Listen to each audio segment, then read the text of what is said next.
to start this off as the beginning of a new video. It's going to be in little clips and stuff. That's just the way it's going at the moment. But I've managed to save up a little bit more money, which is good, which means I'm starting to do a bit more things. I've been buying furniture and stuff like that lately, so like the dining room stuff, the chairs and table, which weren't that cheap. Bought a sofa yesterday and bookcase, which is still in my car. And my dad's coming around later on. We're going to go pick up the sofa later on. He's going to give me a hand getting that out of the car because it's just too much for me, for little old me. But a little project I can show you I've been doing is the skirting board in the front room here. So at the moment I'm about to fit this one, and I was going to start doing that one because I've already done the other wall, and I'll tell you about that in a minute. So the way to do skirting board is quite straightforward really, but it is a fiddly job. And it also highlights the problems you've left in the past, as I've done here. I'll show you close up in a sec. Because all of these walls are a bit higgledy-piggledy weird shapes, when I was cutting the laminate flooring, I was doing it like a straight line, which of course I know is a silly thing to do in this house, but there you go, live and learn. And also this was my first time, excuse me, my first time doing laminate flooring. So it's a good learning curve, and I'll show you some of the little tips and tricks I picked up with that. Skirting board, like I say, nice and straightforward. People can do it better than me, because you know I'm a fan of filler.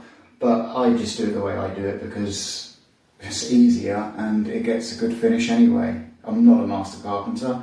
I don't pretend to be. Anyway, down here is a length I've cut. And the thing when you're cutting the lengths of that is always remember that you are going to be going to angles. Now and all the workers out there are going to hate me for this, I always cut to a 45-degree angle regardless of where I'm going. Unless it is a super tight angle that I'm cutting into, then I'll cut it at different angles, which I've done elsewhere. And I'll probably show you some examples in here. One of them, in fact, I need to tweak in a minute. So just remember that when you're cutting the length of the skirt and you're working from the appropriate inside or external angle of that. And here's an example of that now. Okay, here's the example of this angle. So I've left that as a square end from when it came out of the factory. Here you can see I've cut that 45-degree angle. Now these are the weird angles I was telling you about. So a bit darker in this room. I can't reach the light from here. So as you can see, I had a strange bit of a shape to work around. So we got this wall here, nice and straight, effectively. This is one of the old love and plaster walls. And then we've got this angle here, and then that angle there. So what I did was this one is a right angle, just like on the other side of the wall. And then I fitted this angle, so then I could work out the angles from here. So I did use my little angle finder tool for that. But generally I do work from 45-degree angles, which is effectively what you can see there. Now over here, keep hitting the tripod on the door frame, I'm going to do the same thing as there. So I'm going to fit that to the wall. I've cut it to the length as what I can see is a best nice straight line between the two internal angles. So then I can just cut that angle there, cut that angle there, and then this bit in the back. Sorry if I keep sniffing, I've got a bit of a cold coming on. It's like a week away from Christmas, and I always get ill this time of year. Down there, just like here, we fill it with lovely filler, but it's fine. I don't mind that kind of thing. I mean, everything is a little bit rocky, so that's fine. I'll show you some of the tricks about laminate flooring I picked up. So here's the first bit. That angle I mentioned I cut earlier, I was really hoping that this would cover it. We've just got a little bit showing there. So you know what's going to happen with that gap. Here, the carpet fitter come back, he put the bar in for me because we couldn't put that in without this floor being here, and this got put in before that did. So he put that in. He said, really, I should have cut the laminate to the centre of the door frame. Makes complete sense in hindsight, so I'll always do that in the future. It just means that on the edge of this grip strip, we're going to have a little sharp edge corner there, which isn't the end of the world. I'll just get a nice bit of coarse sandpaper or wet and dry paper, and I'll just ever so slightly take the edge off of that, and that will be fine with that. Another thing is by the front door. And again, I've showed you this before, I think, that this horrible, my knee's in the way, this horrible thing here. So what I could have done better here is cut that up and then cut it into there. But this part of the house isn't going to be looked up all that much, so it's fine. Also, you can see, so like I said as well, because this is the end, there's nothing pinning that down. I think I may have mentioned that before, so this is a bit floaty. So I've pinned this to the wall. I did that as my first thing so the door would open, because you remember what I had with the door. I just extended here and I cut that angle. I think I did measure that angle. It doesn't look like 45 degrees, but it doesn't matter. So I just did it by eye to begin with, to figure out where it's going to go. I mean, always with wood, anything like that, make it longer so you can take it back, because you can't add on to it. Well, you can't easily. It's just like cooking. You can always put stuff in, but you can't take it out. And so when I cut this piece of wood to go along this wall, this is the external stone wall, I kind of measured as best I could to get into that corner there, and then when I fit this, that's going to butt up to there, so I will need to cut that off. So I'm going to take that off in a minute, cut that to shape, fit that. But I'm going to show you what I'm going to do first over there. So back to this middle wall, over here. Now, years past, this was either like a flagstone floor or a packed earth floor or something like that. They've since poured concrete over the top, but because of that, when I was doing the prep work for the floor, taking all the old carpet up, all that kind of stuff, and also prepping the walls for when the plasterer came in, I noticed there was a lot of cement that had splashed up the walls. Now, this wall and the wall behind me, going to next door, not the fireplace wall there, these two walls, they're timber frame, so I should have just been able to screw into it, or nail into it. So I initially tried to nail into it. And I always pre-drill my holes, and especially things like this, because I can split. So I pre-drilled the hole, had the little mark on the plaster where the drill bit had gone in, so I knew where I was hammering into, keep it all lined up. Did that, went to knock the nail in, immediately bent because of that bloody concrete there. So, or cement I should say. And so I'm having to masonry drill every bit, which makes it a longer job, but it's what it is. And then I put a raw plug into the wall and then just keep it screwed in place. That does make more work for various things, because then I have to countersink the wood so the screw head's hidden, and then I fill that hole as well. So this morning, we will walk over here together. You'll see a horrible joint in a minute too, because I forgot I left my chisels at my parents' house. So this is effectively what the almost finished product looks like before I paint it. So you can see there's the drill holes. I've just had to retouch up all the filler in these this morning. What I've done, because again these are wibbly wobbly walls, is I've put some stick adhesive on the back of this, so it comes in like silicone tubes. Put that on there, just squiggle it all the way along in like a wavy pattern. I already pre-drilled the holes, made sure it fit and screwed and all that kind of business. And then I stuck it on and then pinned it back.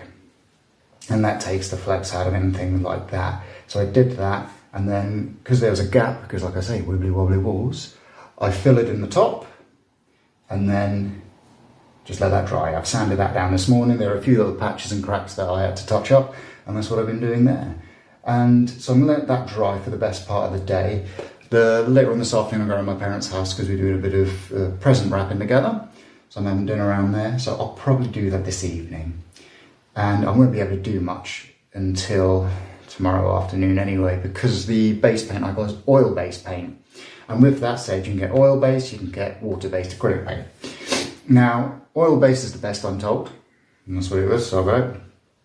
But acrylic dries quicker. Oil-based stuff takes a long time to soak in, but it is in there. Acrylic, or water-based, sorry, you can give it a couple of hours, it'll be nice and dry, particularly if it's nice and warm, which it always is in here, really. But there we go, so that's that really. It's just little bobs and jobs. All I'm going to do today, because I touched up some of the paintwork here and there as well, is I'm probably just going to do that, to be honest. It's a Sunday morning. I'm getting into the bad habit, which I said I never would do, which is that I'm working every day in here now. I always said, nope, Sundays are strictly a day off, and it's not the case anymore, which is kind of naughty of me. But, on the upside, I'm not feeling as burnt out as I was good for 3 to 6 months ago. My mood's in a much better place, which helps, so that's good. The last 3-4 weeks, particularly since moving in here, I've really been feeling like myself again, which is nice. Still not 100% right, but getting there slowly but surely, which is good. This house really has been a bit of a lifesaver for me. It's given me something to focus on, it's given me a new purpose in life and stuff like that. And it's good. Yeah. For a long time, the fact that I haven't been able to move out of my parents' place, or I didn't have a partner to live with, it was really a big hit to me. And so it feels like I'm not so much as a failure now. The minimum I've got is a hole to live in, you know? A worm can achieve that, and so I have. So I'm happy with that. Now, the last few days I've been feeling quite lucky, so I've been feeling good. And this is all a part of it. I mean, look, it's looking like an actual house. Look at this, we've even got furniture and comfortable things. So yeah. I'm in a good place now. So the only way is up. Anyway, I'll show you an update once the skirting board's done.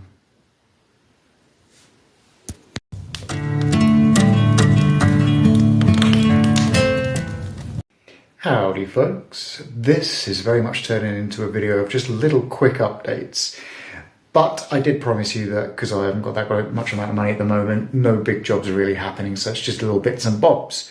With that said, here's what I just picked up from my parents tonight, because I had it delivered there because I've got nowhere to deliver things here. I got myself a nice hearthstone. Now I want to tell you something about this. So this is really nice hearthstone, it's a piece of ribbon slate. And got this from a company up in, actually I'm going to turn the big light on here. Oh, I'll tell you something else as well. I fitted a new light, so I've got the dangly light here hitting my head on, which is nice, so it is very bright, so prepare yourselves. So, down here, I just want to show you this quickly if we go into the fire. Now, my plan was, once this is in situ like it is here, is to put a concrete base beneath where this fire tray is. But as you can see, it doesn't really line up with the plaster. Oh, trying to angle this. Oh, this is weird doing this backwards. Hang on. There we go, that makes sense now. So there are gaps. You can see it from that angle. I'll try and get it at a better angle. But you can see the laminate floor is sticking out here because of the straight line. So my plan is, because we can't have that exposed to the fireplace. Oh, let's get away from the light. So my plan is with that, is I'm going to trim that off with a multi-tool. Get that nice and flush and straight, and I'm going to make just a little kind of a hump of cement, concrete-y gump up to that. I don't want it to touch the stone. I want to be able to take the stone away so I can do other bits and bobs if need be, because there is just laminate flooring under that. And also when I need to paint the wall, which I'm going to be doing very soonish, then I'm going to need to move that away anyway. That'll probably be a job for then. It's not a big job, but it's a little chore job. That said, as you may have seen already, so back wall in the front room is painted. I've got a bit more furniture going on. Literally just bought this Welsh dress ring as well. This is from my parents' place. So we had in our old house, but they didn't want it anymore, didn't have space for it, so I had it. It's been living in the shed for the past 8 years. It's been like a tool rack. It's a bit battered and bruised here and there, but I like it. I've always liked that thing. What else have I done? Started doing the skirting board down here, because I got the skirting board a while back. Just haven't got around to fitting it and painting it. Don't know, like I said. I did sand off around the door frame here and re-varnish that. I'm quite happy with that. It does show a lot of its old history, shall we say. For which I mean damage and wounds and old crappy filler jobs with white filler on the wood thing, but there we are. But that's fine, I'm quite happy with that. I have done, because I was talking about this in the last clip, I've fitted the windowsill in place, so that's good. I still need to sand it and re-varnish it, but it's a big dusty job and I just haven't got around to it yet. So yeah, for some reason as well, I don't know if this piece of wood was like this beforehand. You can see it there. It bowed, it's cupped in the middle there. That's cupping, that's not bowing. So I don't know why I've done that really. I can't remember if it was like that before. I can't see why I would have used it if it was like that. But it's perfectly sound and in place. There's no reason why it should be pulled into that shape because of the stresses on it and everything. The dowels I use, you can see where the circles are for the dowels. They shouldn't have done that from that position. So I don't know what's going on there. But yeah, this happened. I don't mind, it just means things won't roll off, so that's good. Future plans really is, because we're coming up to Christmas now, not a lot's happening anyway, so I'm running out of time. And I'm going to turn the big light off again, because I don't need that now. Oh, dark, moody. Here's little jobs. I mean, the next big job in here, I'll be over 40 soon, is to rebuild that big TV stand and cupboards and stuff that hid the gas mains in there. So, yeah, the gas meter, that's the word. So I'm going to do that over Christmas and New Year. That's the next one, and I'll probably be showing that next time. See you then. Good evening. As promised, here's a little update video. So, got a new bookshelf. Over there, that's where I'm going to build a little coat hanger and a, what do you call it, like a shoe rack. That's the word I'm looking for. I've just had my dinner, so I'm kind of snoozy. Also, I did put the big light on in here to show you things better, but it's so bright it just kind of blinded everything out. So the back wall's nearly pretty much done. Things all my knickknacks on. I painted the skirting board this morning with the undercoat, so that's still damp. Here is the new sofa and the horrible list, that is where the TV stuff's going to be built. Some nice new curtains and I just lit a little fire. So that's nice. If we go into the dining room now, so that's where I'm going to build my cabinets under the stairs, but see a little salt lamp I've got there. Ooh, hang on. What extra coziness. That's a water pipe there, and I've just put some little fake ivy and lights up there. And we go around the other side. There's my table. Found a little corner unit for sale on Facebook Marketplace. And just so you can see, here's my little skull thing. That's a planter, so I'm going to put like a brainy cactus in there or something. I'll just quickly go upstairs. Here's the wall. Now, not completely finished on the wall because I couldn't reach the top corner. It's the only room that echoes now. So you can see there where I couldn't reach. So I'll have to get a good ladder for that. Won't worry about the bathroom, that's still horrible. The bedroom, I don't know if you see this finished or not. Can't remember. Just need to decorate it a little bit really. But that's that. So that's a little update for you.